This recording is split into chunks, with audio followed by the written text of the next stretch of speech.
Bonjour à tous, bienvenue à cette quatrième capsule « Questions pour un thanato » de la Corporation des thanatologues du Québec. Aujourd'hui, je vais vous parler d'un sujet qui est quand même d'actualité, la disposition des cendres, des restes cinéraires après une crémation. On a vu la semaine dernière quelqu'un qui a retrouvé des cendres dans un sac de plastique près d'une rive, dans la région de la Mauricie, près de l'eau.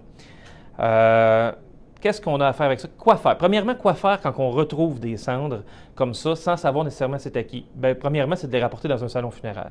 C'est sûr que si sont dans une urne avec une identification, la plupart des urnes sont identifiées en dessous au nom d'une maison funéraire.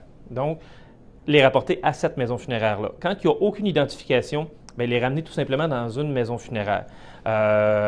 À peu près n'importe quel salon funéraire va les prendre, va faire des recherches, va essayer de trouver. Des fois, à l'intérieur des cendres, on va retrouver le jeton d'acier inoxydable qui a un numéro unique avec un nom de crématorium. Donc, habituellement, il y a une façon de retracer. C'est sûr que quelqu'un qui va disposer de cendres, il va décider de s'assurer qu'il n'y ait aucune trace, peut enlever tout ça, donc à ce moment-là, on ne peut pas savoir c'est qui. Mais la plupart du temps, il reste quelque chose qui nous permet d'identifier. C'est certain qu'au Québec, en 2016, ça reste un problème parce que la nouvelle loi n'est pas encore arrivée. La loi 66 sur les services funéraires est adoptée, mais n'est pas encore en vigueur parce qu'on attend après le projet de règlement. Quand les règlements vont être écrits, donc au courant de 2017, on l'espère, la nouvelle loi sera en vigueur, ou 2018, et on saura qu'est-ce qu'il y en est. Est-ce qu'il va y avoir des gros changements? On a fait intégrer, la Corporation des thanatologues, on a fait intégrer dans la loi le principe de dignité humaine. Donc, les cendres doivent être dispersés ou disposés avec dignité. Qu'est-ce que ça va changer? On ne le sait pas encore, tout va être dans le projet de règlement.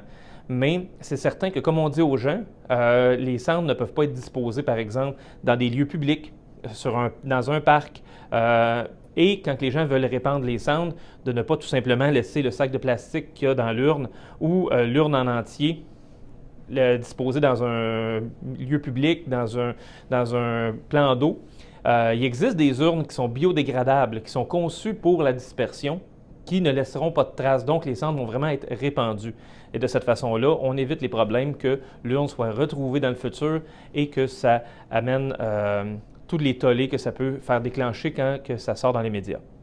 Alors, j'espère que ça répond à cette question. Si vous en avez d'autres, n'hésitez pas à nous les poser sur le Facebook de la Corporation des thanatologues du Québec. Sinon, à bientôt.